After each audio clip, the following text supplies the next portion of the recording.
Juče ste imali u Novom Beogradu premijeru filma Montevideo, Montevideo i glavna poruka koja proizilazi iz onog filma je zapravo da kada imaš tim, kada tim odluči, onda to i može.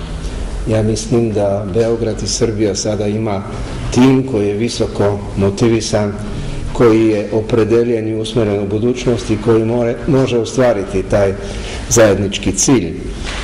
Približavanje Srbije Evropskoj uniji ne može biti samo politička kategorija, ne može biti samo ekonomska kategorija i ne smije biti samo transportna kategorija ili vizna kategorija.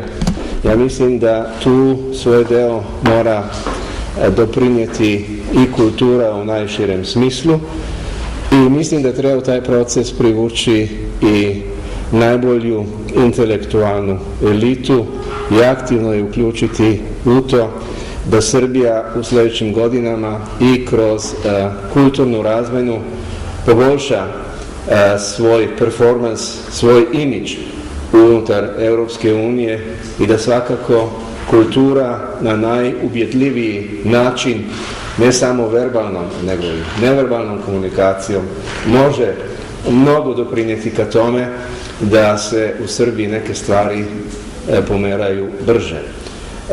Ja sam zadovoljan da je gospodin načelnik Đilas tako čvrsto stao iza te zamisli sada i da smo na neki način danas mogli otvoreno i operativno dogovarati šta treba napraviti da bi iz tog projekta koji sada vizija i san ostvarili i realizirali i ceo niz događaja, ne samo tek 2020. nego kroz kulturnu razmenu i u međuvremenu i da bi stvorili i normativne uslove da bi nešto tako bilo moguće.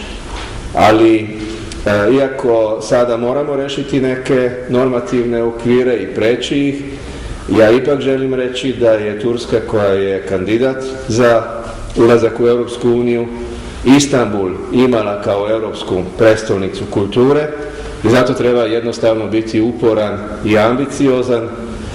Mislim da će na taj način i Srbija znatno lakše i brže napredovati u pregovorima kada pregovori krenu i da će ljudi lakše i brže shvatiti sveobuhvatnog tog procesa potpune integracije.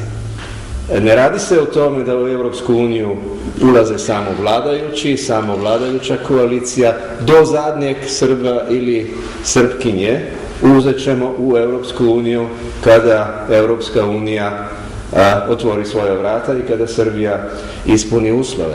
Što znači da je to multikulturno područje, da moramo promovisati sve ono što u Srbiji ima, ne treba gurati samo Vojvodinu, iako ja to veoma često radim kao multikulturno područje. Ima Srbija i u drugim delovima svoje zemlje svašta da pokaže, da otkrije, da motiviše i da pošalje u Evropu. Ali na drugoj strani jednostavno treba živjeti taj evropski duh i ja ću završiti sa tom našom spoznajom. I najveća zemlja u Evropskoj uniji, Njemačka sa 82 miliona stanovnika, je samo jedna manjina unutar nas, pola milijarde. I zato tu ima ne samo potreba, nego i mogućnosti za kulturnu promociju i mislim da je došlo vreme da Srbija aktivno razmišlja i radi i o tome i o ostvarivanju ovakve zamisli. Hvala.